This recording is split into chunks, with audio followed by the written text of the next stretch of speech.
Eagles. Eagles.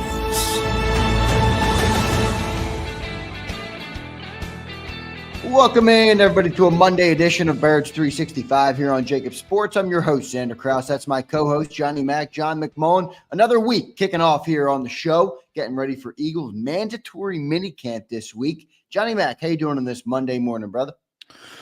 Doing well. Last look at the Eagles coming up this week until training camp. So drink it in, people. Drink it in.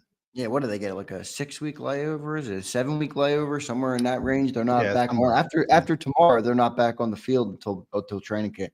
Yeah, until late July, probably July 21st is my guess, but that's just a guess. 10th to July 21st. So about 41 days, real quick.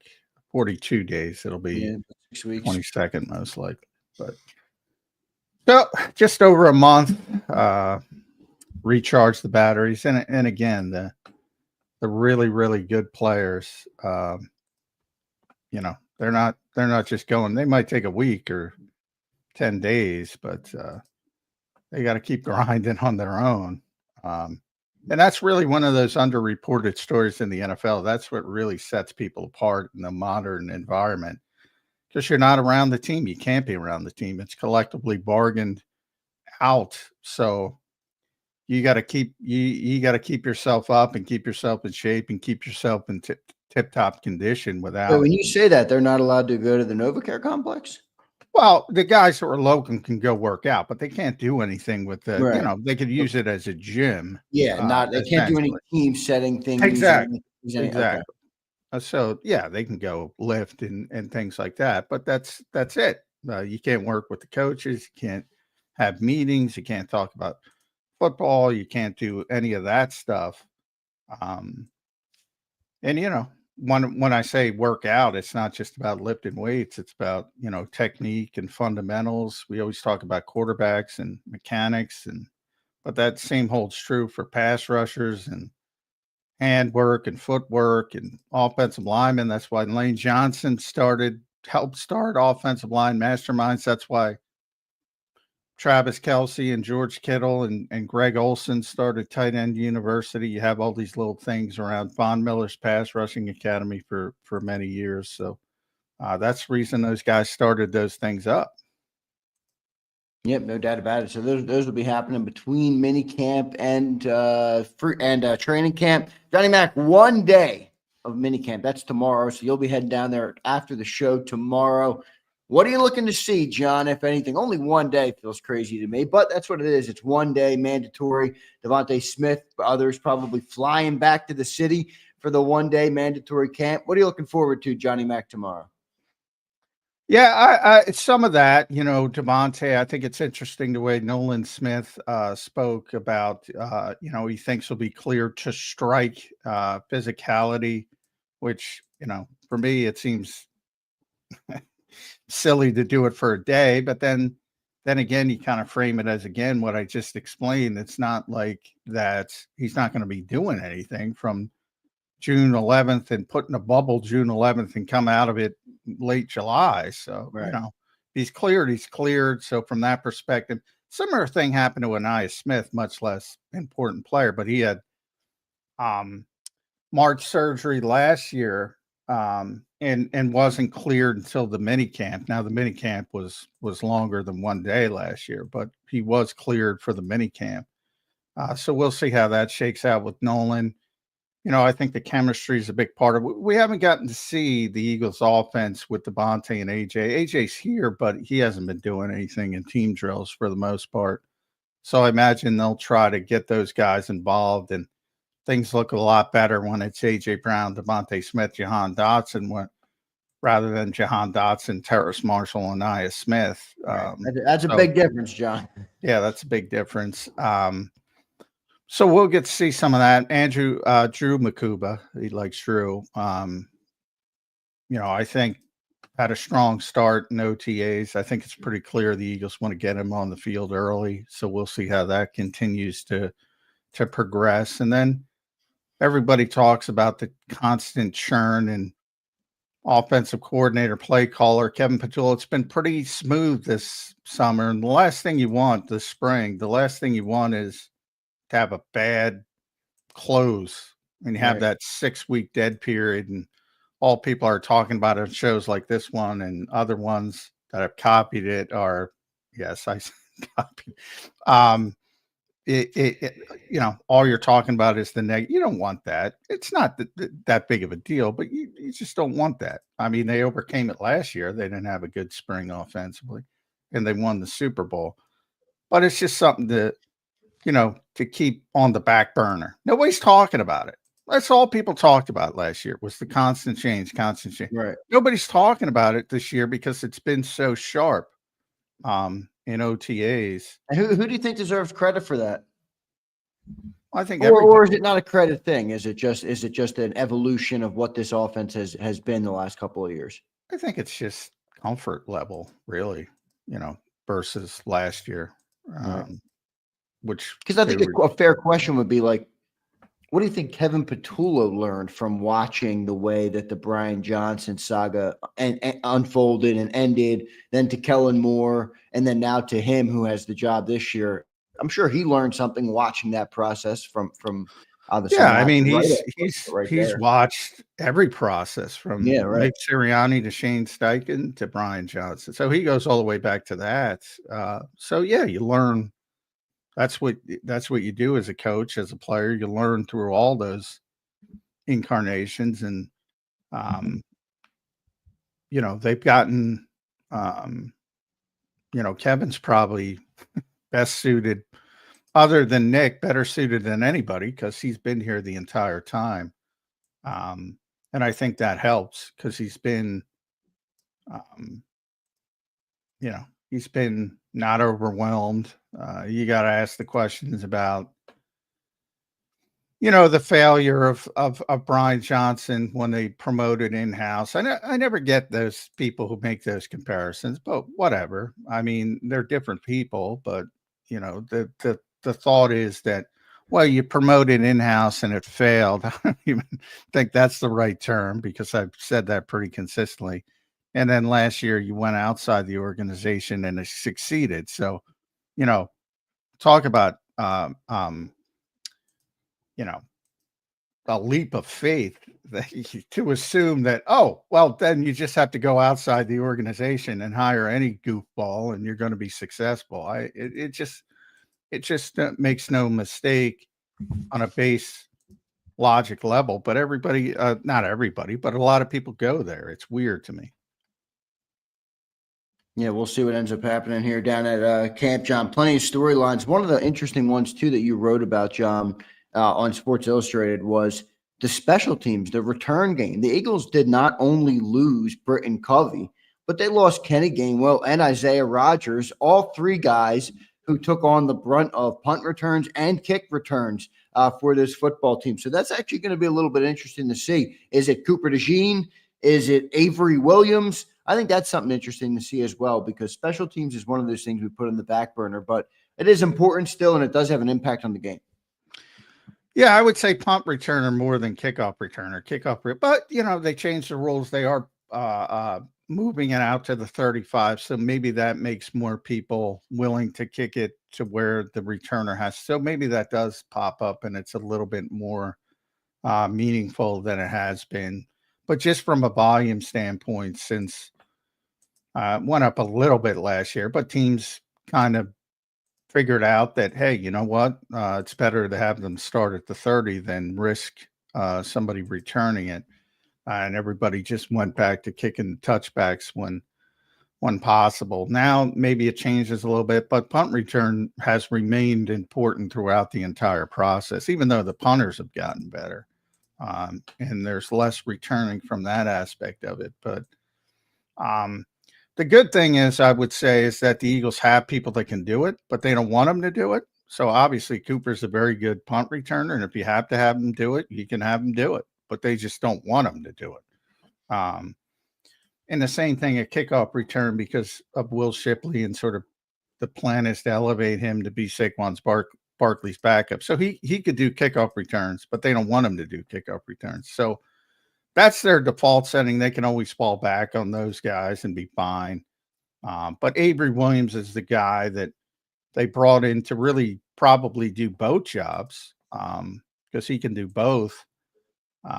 And he hasn't been healthy. So we have to see how that progresses. Now, he has been working on the side field. So who knows? Maybe he's out there tomorrow, Right. And closes the spring well. But they did pick up Keelan Robinson off waivers from Jacksonville, which is difficult to get somebody on waivers when you're 32 Right.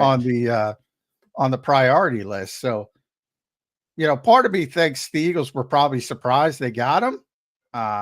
He's a running back by trade, very small, but he's more of a returner, and he's only a kick returner, at least from the process. I think Jacksonville's trying to make him into both.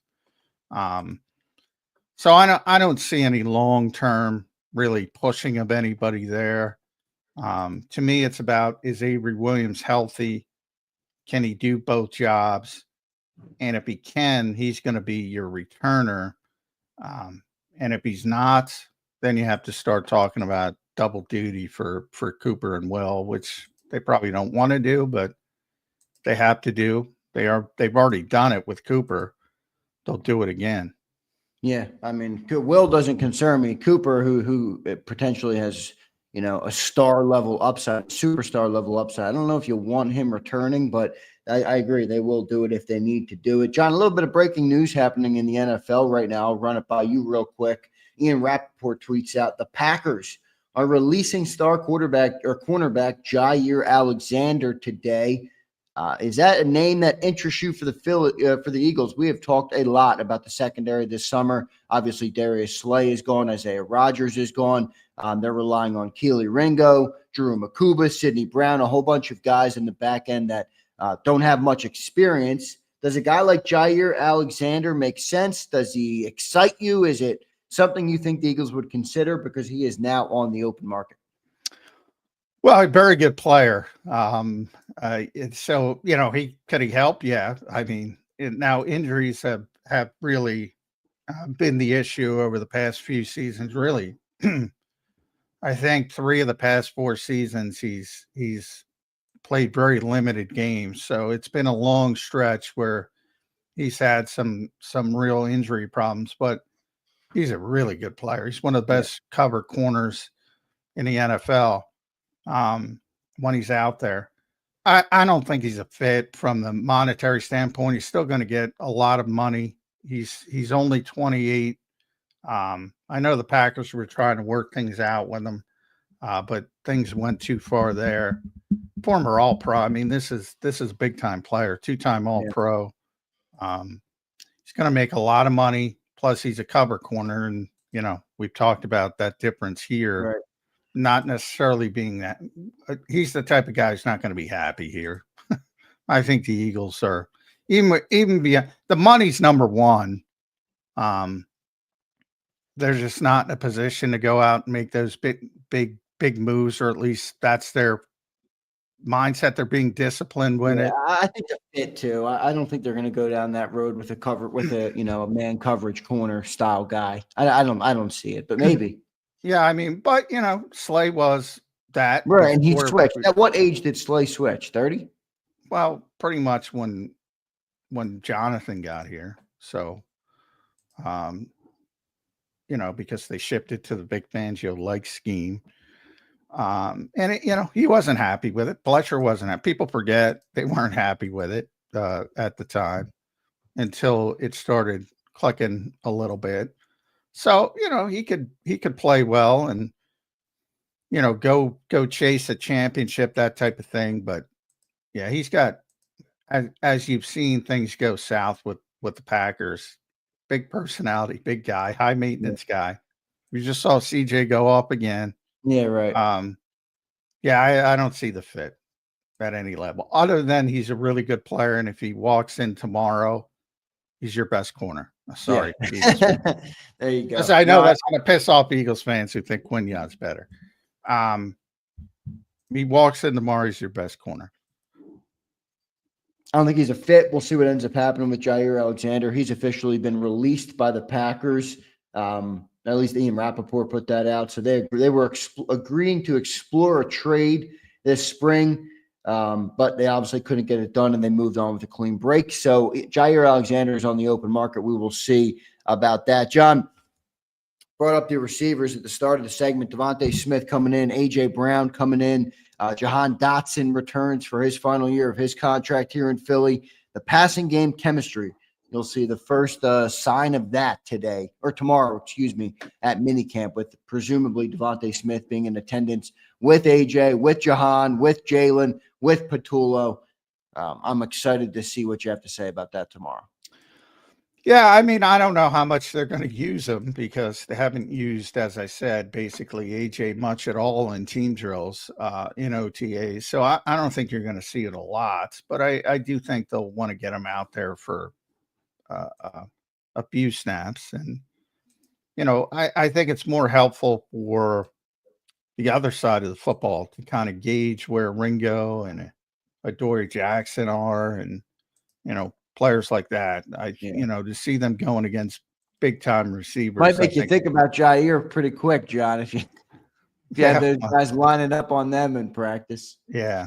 But it's funny. I just got a text from Sports Illustrated. Somebody's doing a story on would Jair Alexander make sense for the Eagles. My God, I hate what this industry has become, but and I'm ripping my own outlet, but anyway, I digress.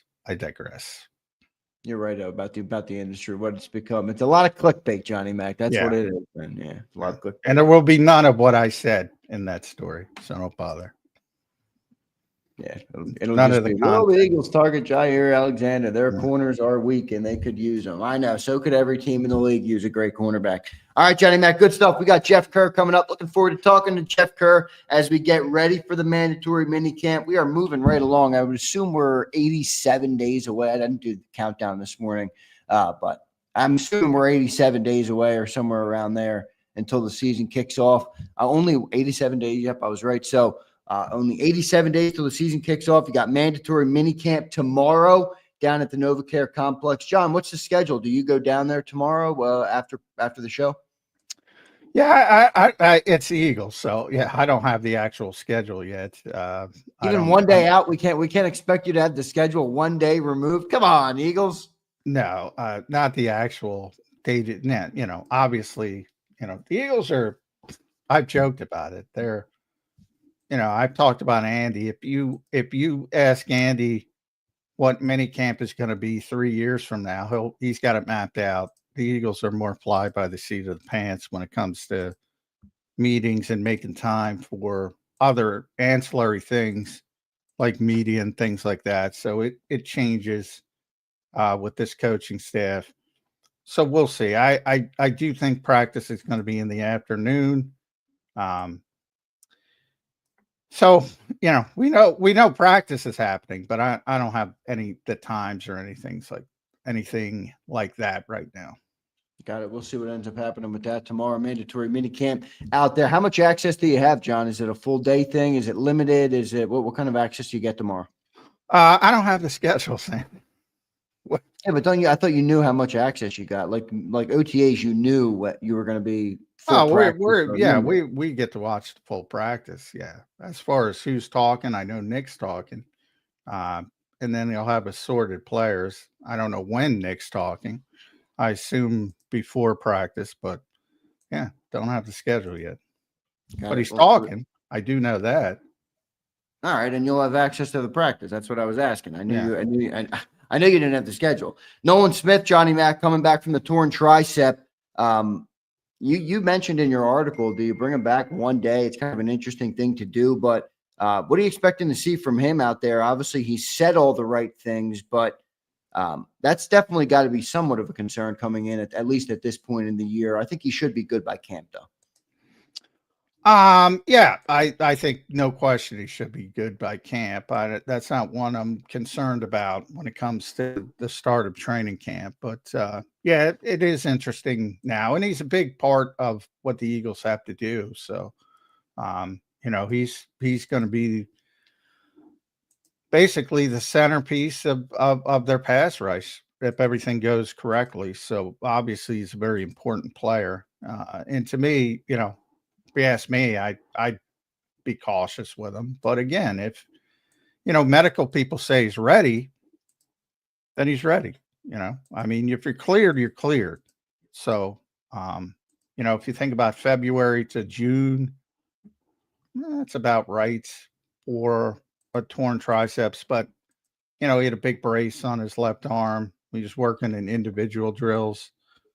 So, I mean, me personally, I wouldn't push it. I don't see the value of it other than getting a clearer picture on where you are as far as Alex Hunt versus Azeez Ojulari. But I don't think, you know, as Vic said, you know, talk to him after 2 preseason games. It's going to be that battle, and all the other battles on defense are going to be waged at training camp, not on June 10th. So I'd be cautious, but, you know, then again, Nolan's chomping at the bit. He wants to get out there. So we'll see how it works out. Yeah, big contract. I mean, not contract year for Nolan, but he could earn a contract after this year. He's extension eligible, so we'll see what he's able to do this year. John, you put your reporter cap on. What are you looking to take away from tomorrow down at minicamp? Any stories brewing in your head? Anything you're looking for confirmation or vice versa on? What are you thinking about going into minicamp tomorrow from a reporter perspective? Yeah, I already got that, most of that, the wider ranging stuff from the OTAs. We know where they are default setting wise. So to me, this is just about closing the spring in a strong fashion, as I said. You know, want to see if the quarterback continues to look comfortable. Obviously, that's number one. Defensively, I think it's interesting that the one position that open, at least for now, because of the injuries to Jihad Campbell and Nakobe Dean, the off-ball linebacker spot opposite Zach Bond. Like, there is no competition there. That's Jeremiah Trotter Jr., which I'm a little surprised by. Now, maybe that's because they don't have anything else, and really the next guy would be a rookie 5th-round pick in Small Munden. But I'm surprised that, you know, the confidence they've shown in Jeremiah Trotter Jr., which I take as a positive. And I think most people should take as a positive. Yeah, we'll see what ends up happening there. Good stuff, Johnny Mac. We'll get to our first commercial break. We got Jeff Kerr set to join us today, coming up in a little bit. We don't see him in the green room yet, but I'm sure he'll be joining us this morning. We're 87 days out from the season, everybody, and we're 1 day out from mandatory minicamp, and then we have about a 4 or 5 week hiatus between mandatory minicamp and training camp when the Eagles will report. We have no date yet on that late July, but July 21st was John's guesstimate, and we'll see when they do that. But we got a little bit of a layoff after the minicamp today. We'll break it all down for you guys, and we'll continue to talk about this Eagles team all through the offseason. We appreciate you all being here. Hit the like button. We'll be right back in 3 minutes on Birds 365. Welcome to the Jet Setters.